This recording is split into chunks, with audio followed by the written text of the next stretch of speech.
পরবর্তী গল্প পাওয়ার জন্য আমার চ্যানেলটা অবশ্যই সাবস্ক্রাইব করে রাখবেন। ধন্যবাদ। ডাইনিং টেবিল ভর্তি বাহারি খাবারের আয়োজন করেছে আদিবা। আজ তার বড় খুশির দিন। তার ছেলের জীবন থেকে অবশেষে ভোর নামক আপদটা বিদায় হয়েছে।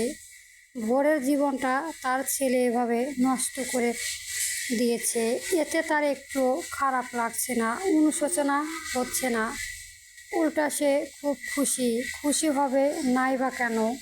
একদিন এই ভোরের বাবাই তো আদিবার স্বামীকে হত্যা করে তার সংসারটা এলোমেলো করে দিয়েছিল, তার দুই সন্তানকে করে দিয়েছিল এতিম। আজ তার ছেলে সেই মেয়ের জীবনটা নষ্ট করে দিয়ে যেন তার শোধ নিচ্ছে।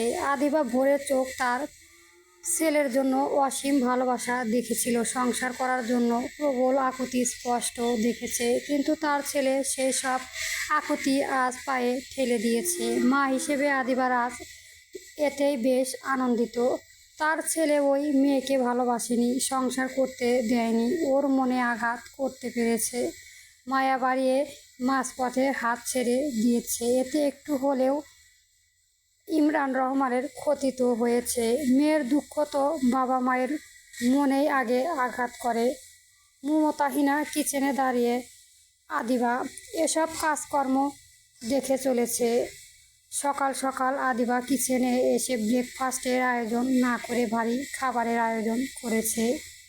এতগুলো পদ রান্না করেছে যেন বাসায় অনুষ্ঠান লেগেছে। অবশ্যই লেগেছেই তো। মুফতাহিনাকে দাঁড়িয়ে থাকতে দেখে আদিবা বলল, তুমি কি এসব খাবে নাস্তা? না, আমি হালকা খাবার রান্না করব। আমার কথা ভাবতে হবে না, আমি নিজেই বানিয়ে খেয়ে নেব। আচ্ছা। আদিবার ছেলে মেয়ে দুটোকে খেতে আসতে বলল। কাল রাতে সবাই না খেয়ে ঘুমিয়েছে। অদিতার ছেলেকে নিয়ে ড্রয়িং টেবিলে এসে বসাতেই আদিবা বলল, তো ভাই এখনো আসছে না যে? গিয়ে ডেকে আন। অফিসে যাবে কখন? অদিতার ছেলেকে খাবার দিয়ে আদ্রর রুমের দিকে এগিয়ে গেল।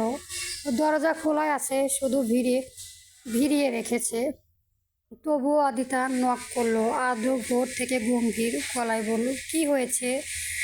অদিতা বাইরে দাঁড়িয়ে বলল, মা খেতে ডাকছে। তুই সাড়া কেন দিচ্ছিস না? আজ অফিসে যাবি না? কত বাজে সে খেয়াল আছে? যাব না আজ, তুই যা।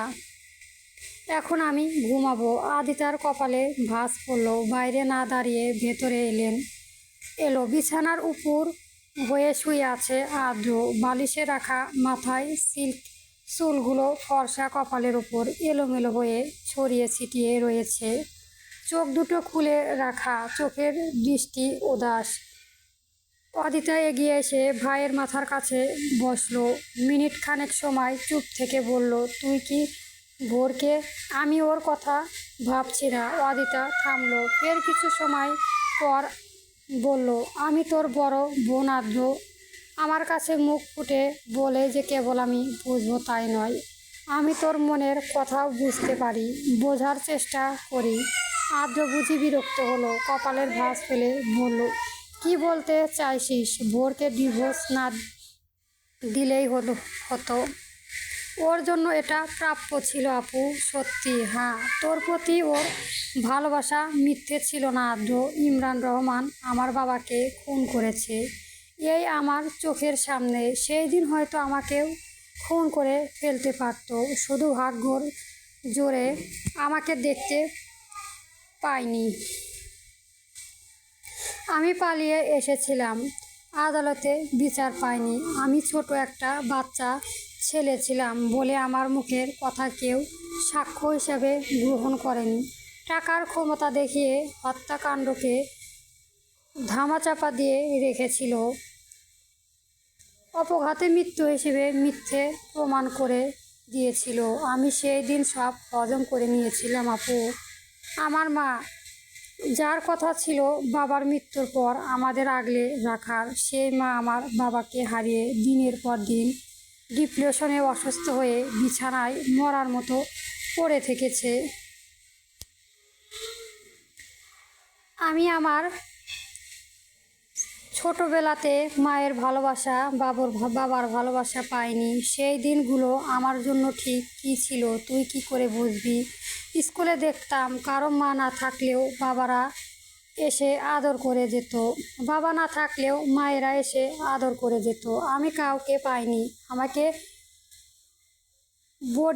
বোর্ডিংয়ে রাখা হতো দিনের পর দিন। মাস শেষে চাচ্চু যেত মাসিক বেতন জমা দিতে। ছুটিতে বাসায় ফিরে মায়ের আদর না পেয়ে ছোট মায়ের আদরে পুষিয়ে নিতে হতো।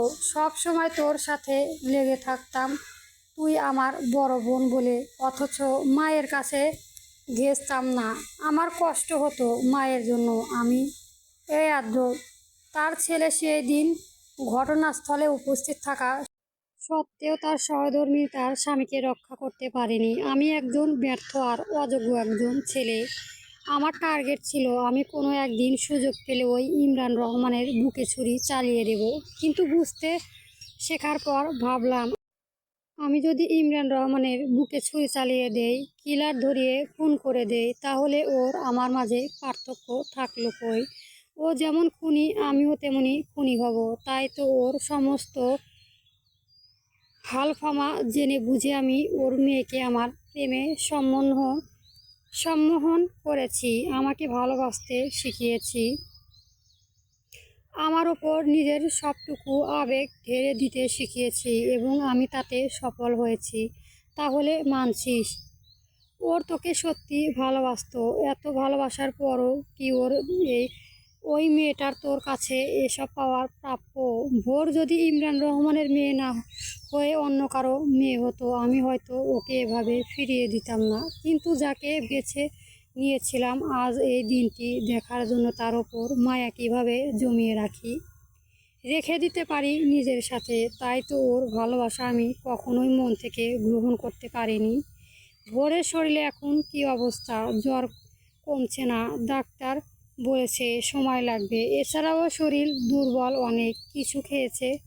সকালে নাস্তা করেছে? না মামা। ওর ঘুম ভাঙেনি এখনো, ঘুমাচ্ছে। আচ্ছা ঘুমিয়ে থাকুক, উঠলে রেবেকাকে দিয়ে খাবার পাঠিয়ে দিও, মেডিসিনগুলো যেন ঠিকঠাক খাইয়ে দেয়। আপনি চিন্তা করবেন না মামা, আমি আছি তো সব দেখে রাখার জন্য। ইমরান রহমান সন্তুষ্ট হলেন আবারও ভাগিনার উপরে।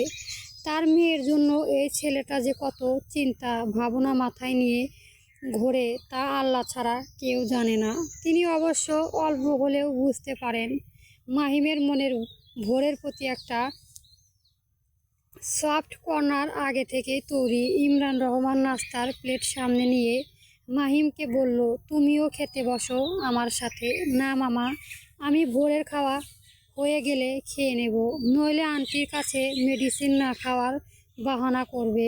ইমরান রহমান হাসলেন সামান্য। তার মেয়েটা এই হিরোর টুকরো ছেলেটার ভালোবাসা পায়ে ফেলে দিয়ে ওই আদ্রর ভালোবাসা তার মিলিয়েছিল। আদ্র স্থানে আজ মাহিম থাকলে ভোরের জীবনটা এমন হতো না। মাহিমের আদর ভালোবাসা অনেক যত্নে থাকতো। একটু পরই রেবেকা এসে জানলো ভোরের ঘুম ভেঙেছে। মাহিম ওকে ফ্রেশ করিয়ে নিচে নিয়ে আসতে বলল।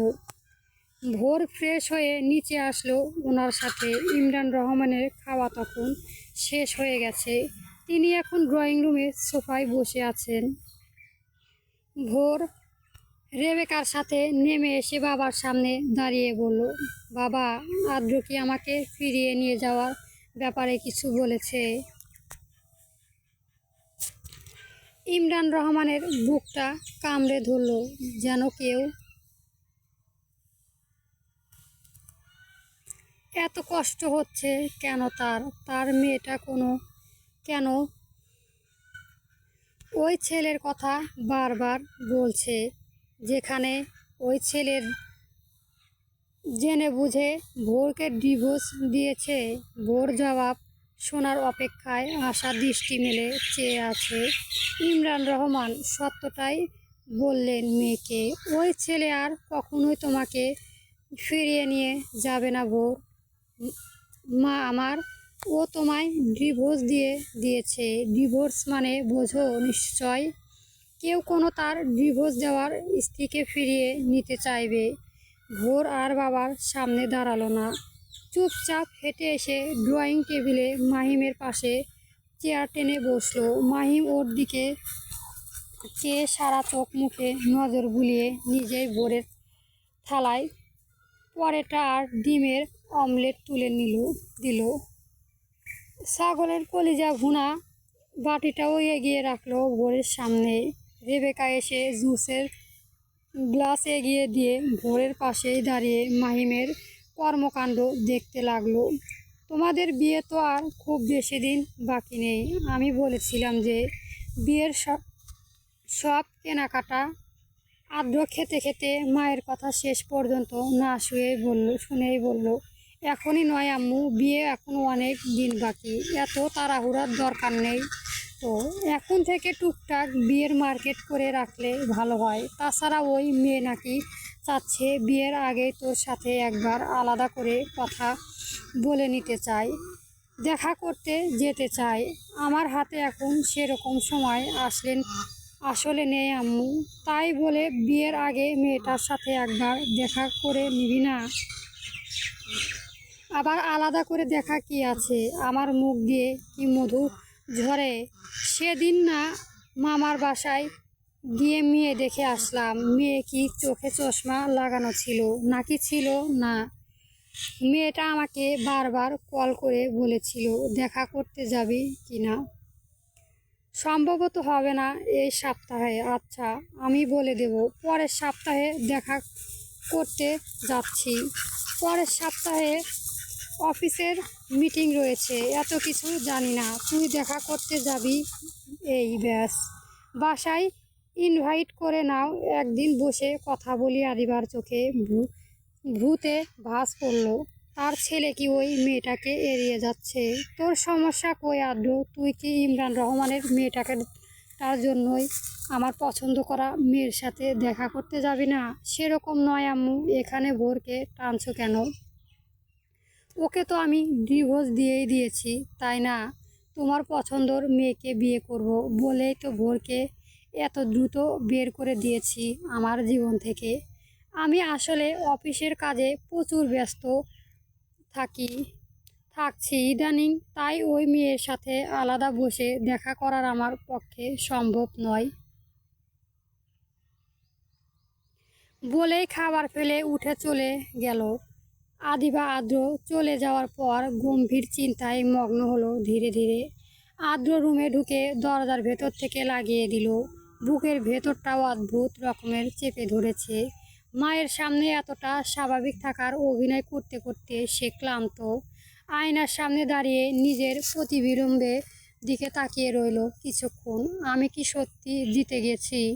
নিজেকে প্রশ্ন করলো সে। ভোরকে কাঁদতে দেখেও তার ভেতরে যে হাহাকার উঠেছে, সেটা কি তবে পরাজয়? প্রতিশোধ নেওয়ার পরও কেন এত শূন্য লাগছে? ওইদিকে আদিবা ড্রয়িং টেবিলে বসে গভীর ভাবনায় ডুবে গেছে। ছেলের চোখ এড়িয়ে গেলেও মায়ের চোখ এড়ায়নি তার গলার স্বর কেঁপে ওঠা। এত বছর ধরে প্রতিশোধের আগুনে সে নিজেও পড়েছে, কিন্তু আজ মনে হচ্ছে আগুনটা যেন পুরোপুরি নেভে নাই, বরং অন্য রূপ নিয়েছে। আদিতা ধীরে এসে মায়ের পাশে বসলো। আম্মু, তুই কি খেয়াল করেছিস আদ্র ঠিক নেই? আদিবার গম্ভীর গলায় বললেন। ও ঠিকই আছে, ছেলে মানুষ, একটু সময় লাগবে। সময় লাগবে নাকি কষ্ট হচ্ছে? আদিবা কিছু বললেন না, মনে মনে ভাবলেন কষ্ট হোক। ভোরকে কষ্ট এক ফোঁটা যদি আদ্রর ভেতরেও লাগে তবে হয়তো বুঝবে জীবনের দাম। ওইদিকে ভোর ধীরে ধীরে কাঁদছে, প্রতিটা কণায় যেন গলায় আটকে যাচ্ছে। মাহিম চুপচাপ তার দিকে তাকিয়ে আছে। আর একটু খাওয়া। ভোর এভাবে না খেলে শরীর আবারও খারাপ করবে। ভোর মাথা নাড়ালো। আমার ক্ষুধা নেই।